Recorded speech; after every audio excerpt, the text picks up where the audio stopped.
After a woman found a baby crying in her empty apartment, she confronted her husband, exposed secret, and forced boundaries.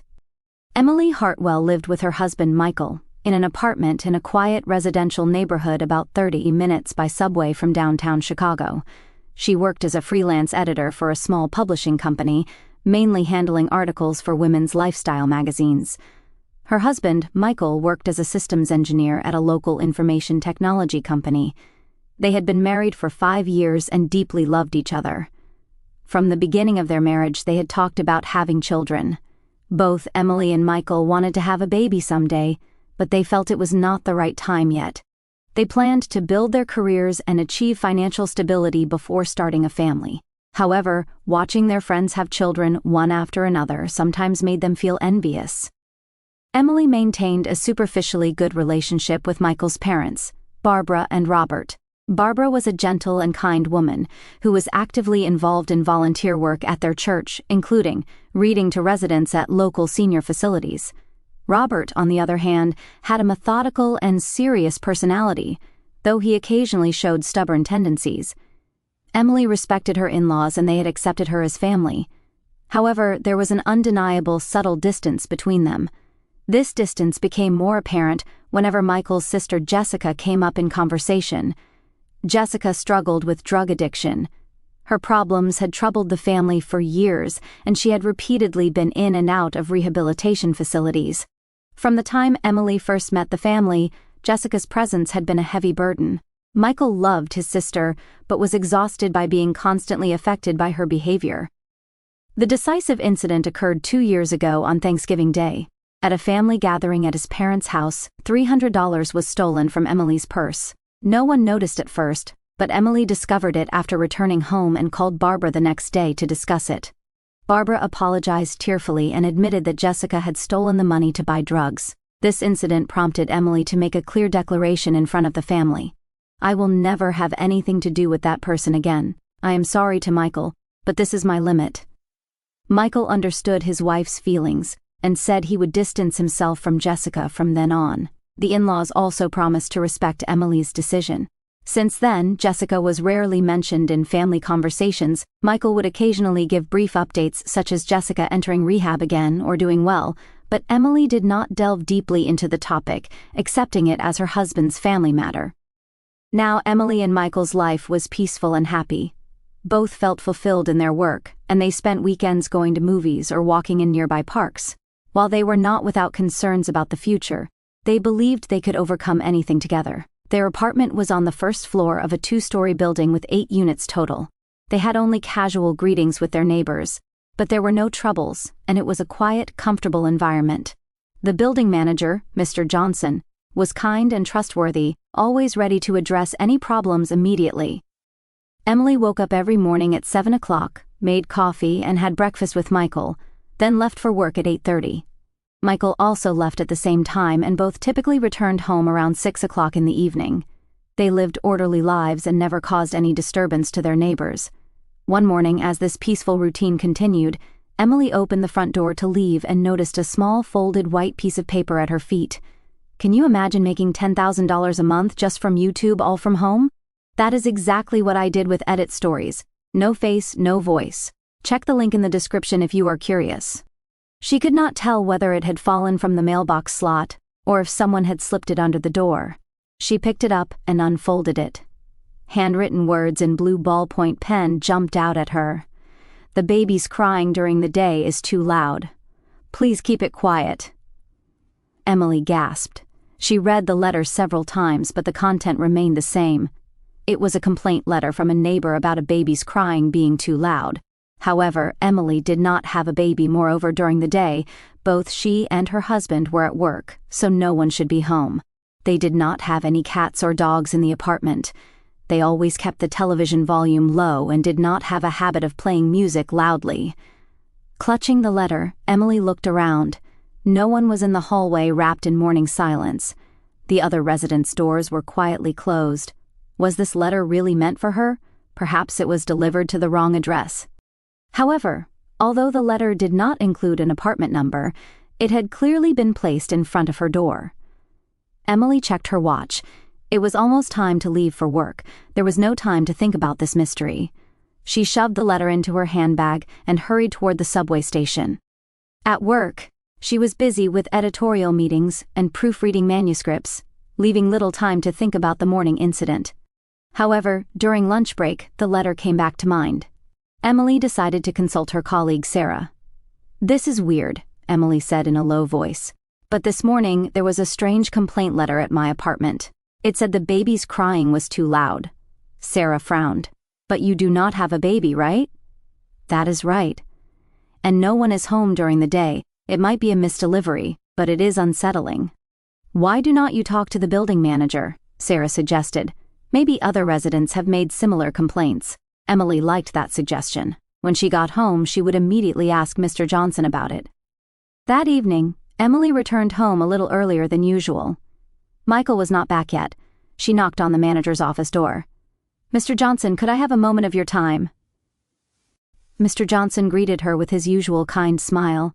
"Of course, Mrs. Hartwell. What can I do for you?" Emily explained while showing him the morning letter.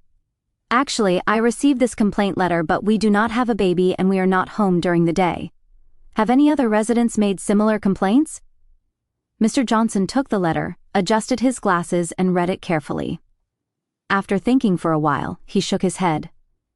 "No, I have not heard any complaints about baby crying from other residents. There are currently no families with small children in this building either." He looked puzzled. "It might be a prank, or perhaps someone confused us with another building." "I see." Emily felt relieved but was not completely convinced. "If any similar issues come up, could you let me know?" "Of course. I will notify you immediately if anything unusual happens." Emily returned to her apartment and waited for Michael to come home. Around 7 o'clock, her husband returned, looking tired. While preparing dinner, she told him about the morning incident. "This morning, there was a strange letter in our mailbox," Emily explained, showing him the letter. "It is a complaint about baby crying being too loud, but we do not have a baby, right?" Michael took the letter and read it. However, he did not show the surprise or confusion Emily had expected. Instead, he seemed somewhat tense. "It is probably a misdelivery, maybe to the next building. But when I asked Mr. Johnson, he said no other residents had complained." "I see." Michael put the letter on the table and seemed to try to change the subject by standing up. "How was work today?" Emily felt something was off about her husband's reaction. Usually he would show more interest in such puzzling incidents, but tonight, Michael clearly seemed to want to avoid the topic. "Michael, do you know something about this?" "No, I do not know anything," Michael answered without turning around. "I think it is just a mistake. Are not you worrying too much?"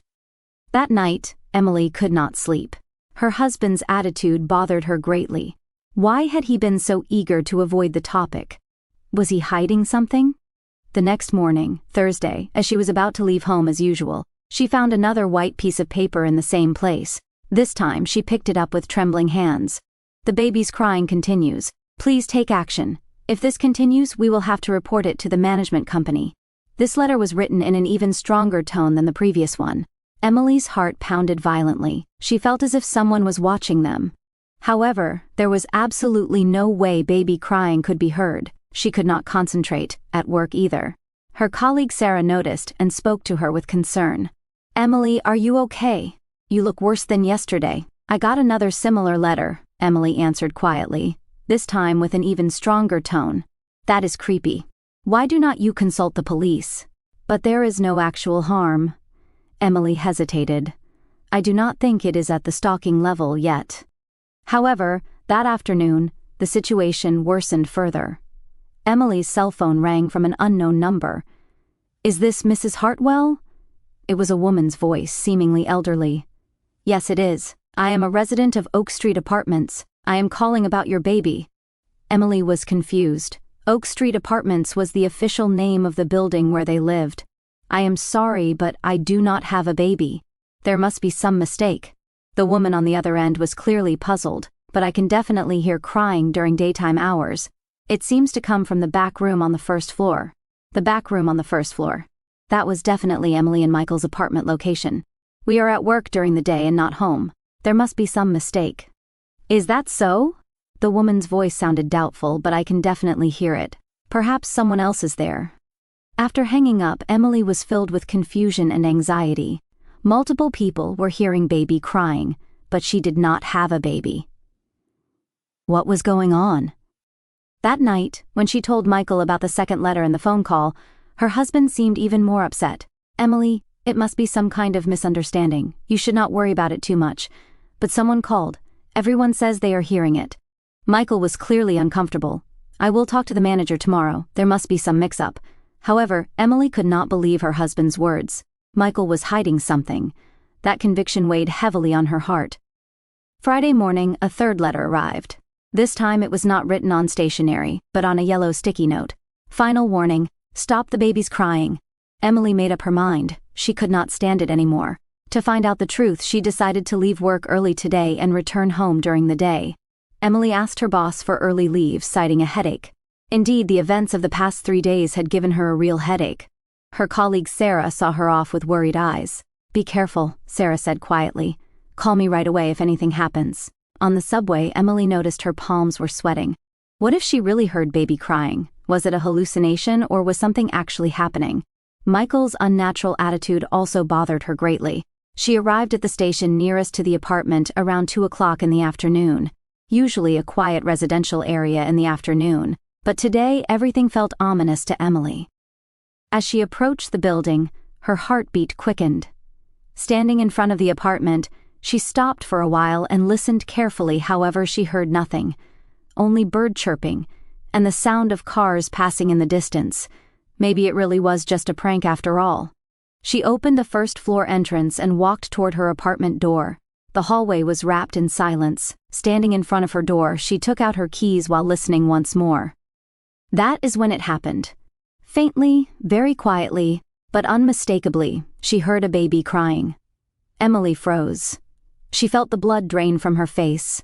The crying was coming from inside her apartment. Without a doubt, it was coming from her own room. With trembling hands, she inserted the key and opened the door. The crying became clearer. It was coming from the living room. Emily slowly moved through the entrance and stopped at the living room doorway. There, an unbelievable scene spread before her. Sitting on the sofa, holding a baby about 8 months old, was her mother-in-law, Barbara.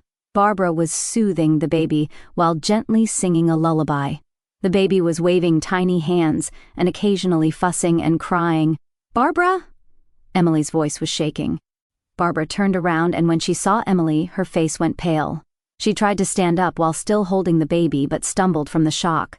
"Emily, why are you here?" Barbara's voice was strained. "Were not you supposed to be at work today? Please explain." Emily stepped forward. "Who is this baby? Why is she here?" Barbara held the baby tighter. The baby began crying again. That crying was exactly the sound that had been troubling Emily for the past 3 days. "Emily, sit down. I will explain." Barbara's eyes filled with tears. "No, explain first, right now." Emily's voice was stern. "Who exactly is this baby?" Barbara sighed deeply. "Lily," she answered quietly. "Jessica's daughter." Emily was speechless. Jessica's daughter? Jessica had a child? And why was that child here? Jessica had a child. She was born 8 months ago, Barbara answered tearfully. But Jessica could not take care of her because of the drug addiction. Barbara nodded. Jessica was in bad shape right after giving birth and could not care for Lily. So Robert and I ended up taking care of her. In Emily's mind, the events of the past 3 days began connecting one by one. "So, you were taking care of her here during the day?" "I am sorry, Emily," Barbara began crying. "I used Michael's spare key and only came here during the day, just while you were at work. I thought I would not cause anyone trouble." "Why did not you tell us?" Emily's voice was filled with anger. "Why did you hide it?" Barbara answered while rocking Lily. "Do you remember what you said 2 years ago? I will never have anything to do with Jessica again. We thought you would reject Lily too. So you have been using our house without permission. Our house is small and we would disturb the neighbors. But here the soundproofing is good and we thought it would be okay even if Lily cried," Barbara explained desperately. "I had Michael's permission." Emily was stunned. "Michael knew about this?" "Yes." "For 3 months now," Barbara answered quietly, "but he could not tell you either. He knew how much you hate Jessica." Emily sat down in a chair. Everything became clear. the secret her husband had been hiding, her mother-in-law's lies, and the existence of this small life. "Why did not you tell me now?" Emily asked quietly. "You knew how confused I was about the letters, did not you?" "I was sorry," Barbara answered through tears, "but I could not say it. I was afraid of hurting you. I was afraid you would reject Lily." Lily began crying again. Barbara soothed her with practiced hands. For the first time, Emily took a good look at this small baby. She had eyes that resembled Jessica's, but she could also see characteristics of Michael's family. "Where is Jessica now?" "At a rehabilitation facility. She has been hospitalized for 6 months. This time, she seems to be seriously committed to treatment." Barbara's voice held hope, but it will still take time before she can take Lily back. Emily held her head. For 3 months, without her knowledge, a baby had been living in her house. Her husband had continued lying. Her mother-in-law had not trusted her, coming into our house with a spare key and using it without permission. Emily's voice trembled. "I cannot believe it. Emily, please." Barbara stood up and approached Emily while still holding Lily. "Lily is innocent. This child is family." At that moment, Lily turned toward Emily and smiled slightly. Seeing that innocent smile, complex emotions swirled in Emily's heart. Anger, feelings of betrayal, and at the same time, pity for this small life. "When will Michael be home?" Emily asked in a tired voice. "Usually around 6 o'clock, Barbara answered. "By then, I want everything sorted out." Emily stood up. "We need to have a proper discussion about this situation." Lily began crying again. Barbara soothed her while looking up at Emily. "Emily, do not abandon this child, please." Emily could not answer. Too many things had happened at once. The feelings of being betrayed by family she had trusted and complex emotions toward an innocent baby. She needed time to sort through it all. Emily stood in the kitchen trying to organize her thoughts while making coffee. In the living room, Barbara was giving Lily milk. For the past 30 minutes, the two had been in awkward silence. At 5:30, the sound of the front door opening could be heard. Michael was home earlier than usual. His footsteps echoed in the hallway, and the sound of him entering the living room could be heard. Then sudden silence. Michael's voice was shaking. Emily returned from the kitchen to the living room. Michael was staring at Barbara and Lily with a pale face.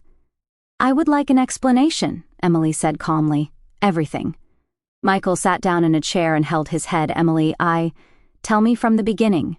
Emily stood with her arms crossed. "When did you first know?" Barbara looked at Michael. "Emily, let me explain."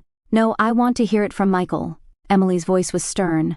"I have the right to hear it from my husband." Michael sighed deeply. "I have known since 8 months ago when Jessica gave birth, but I could not tell you." "Why not?" "Because I know how much you hate Jessica." Michael looked up at Emily. "Since that wallet incident, you said I will never have anything to do with her again. But this is about a baby, is not it?" Emily's voice rose. "It is different from Jessica." "Maybe so, but at the time, I did not know what to do," Michael answered, wringing his hands. "Jessica's drug addiction was terrible, and she was in no condition to raise a child. My parents are getting older, and raising a baby in their small apartment would be difficult," Barbara interrupted. "So, Michael said we could use this place. Just during the day, just while you were at work. When did you give them the spare key?" Emily stared at Michael. 3 months ago, Michael answered quietly. "Mom came to me in desperation for advice. Lily cried a lot at night, so the neighbors complained." "So, you decided to use our house?" Emily looked incredulous. "Without consulting me. I wanted to consult you." Michael stood up and tried to approach Emily, "But I was afraid of your reaction. I thought you would refuse anything related to Jessica. So you lied for 3 months." Emily stepped back. "Even when I was confused about the letters, even when I got phone calls, you pretended not to know." Michael's face contorted painfully. "At that time, I did not know how to explain."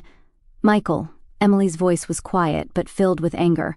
"We are husband and wife. For 5 years we have trusted each other, but you did not trust me." "That is not true." "Yes, it is." Tears welled up in Emily's eyes. "You decided I would reject Lily. You did not even give me the chance to be consulted." Barbara stood up while holding Lily. "Emily, we were wrong. Do not blame Michael." "Barbara, you too." Emily looked at her mother-in-law. "Why did not you trust me? Jessica and Lily are different. Lily has not done anything wrong. I know, Barbara answered tearfully. But I could not forget the words you said that time. Emily sat down in a chair. I certainly said, I will never have anything to do with Jessica again. But that was because she stole money from my purse. Lily has not stolen anything, she was just born. Lily began fussing. Barbara soothed her with practiced hands. For the first time, Emily observed this scene carefully. Barbara's devoted care, Lily's innocent expression. What is Jessica's situation? Emily asked quietly. Michael answered. She has been in a rehabilitation facility for 6 months. They say this time she is seriously committed to treatment, but it will still take time. When will she be able to take Lily back? According to the doctor, it will take at least another 1 year, Barbara answered, until Jessica fully recovers and can live a stable life. Emily stood up and looked out the window. Dusk was beginning. In these few hours, her world had completely changed. What hurts me most is, Emily said without turning around, that you did not trust me. You decided I would reject Lily and did not even give me the opportunity. Emily, Michael approached his wife. I am sorry. I am really sorry. Save the apologies for later. Emily turned around. Now we need to think about Lily. Barbara looked at Emily with hopeful eyes. Emily, then first let us organize the situation. Emily began speaking practically. Lily is 8 months old. Jessica needs at least 1 year to recover. Barbara and Robert are taking care of her, but there are problems with their living environment. The three listened silently to Emily's words. If you are going to use our house, Emily continued, we need proper arrangements, not sneaking around, but officially. Relief appeared on Michael's face. Emily then, however, Emily raised her hand. There are conditions. The three looked at her tensely. First, no more lies. When you decide anything about Lily, you must consult me too. Of course, Michael answered immediately. Second, Emily looked at Barbara. Please report regularly on Jessica's recovery progress. It concerns Lily's future. I understand. Barbara nodded. Third, Emily took a deep breath. I want to participate in caring for Lily too. Barbara's eyes widened in surprise. Emily, that is, if Lily is going to spend time here, I want to be part of her life too. Emily's voice became warm. We are family after all. At that moment, Lily turned toward Emily and showed her first proper smile. She reached out her tiny hands, moving them as if seeking something. Emily stepped forward. May I hold her? Barbara, with tears in her eyes, handed Lily to Emily. Emily held a baby for the first time in her life. Lily was light and warm and she could feel her tiny heartbeat.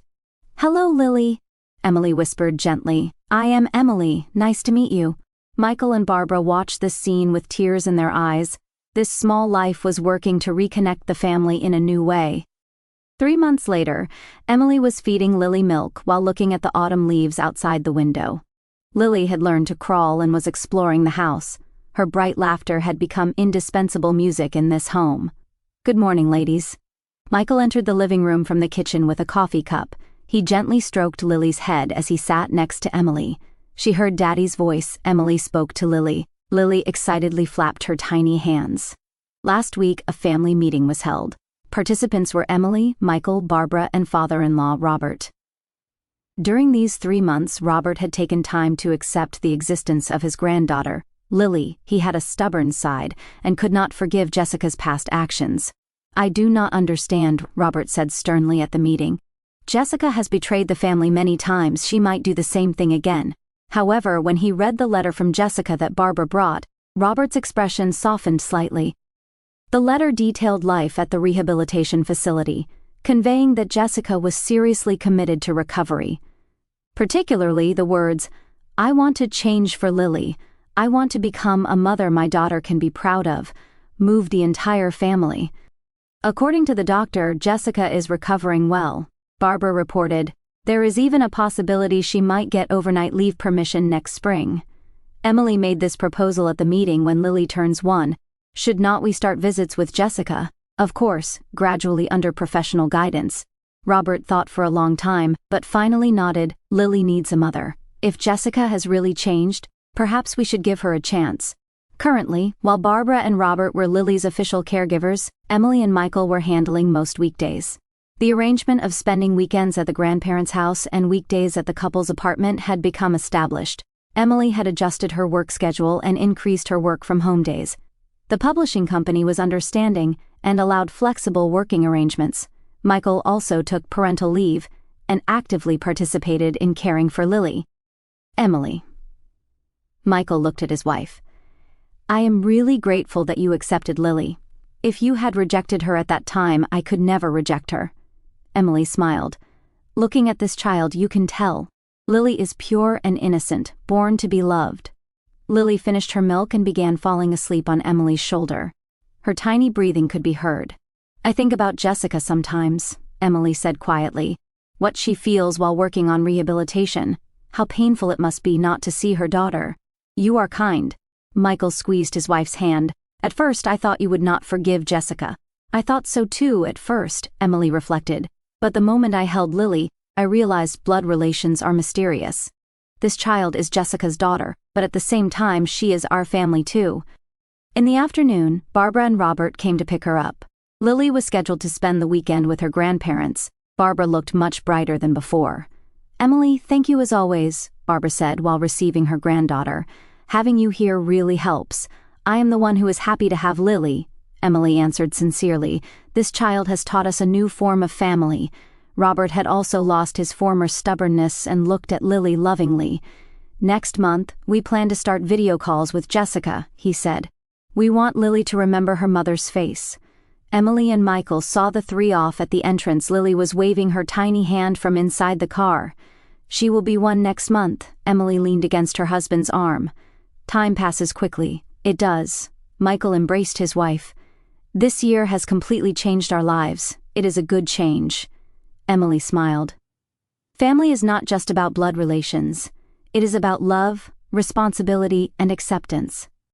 The sunset was painting the apartment windows orange. Emily and Michael quietly embraced each other, thinking about their new form of family. Next spring, when Jessica gets overnight leave permission, a true family reunion will begin. It might not be an easy journey, but the small light that is Lily will guide everyone in the right direction. Love sometimes comes in unexpected forms. Looking back on this story that began with a handwritten note in the mailbox, Emily was grateful for life's mysteries.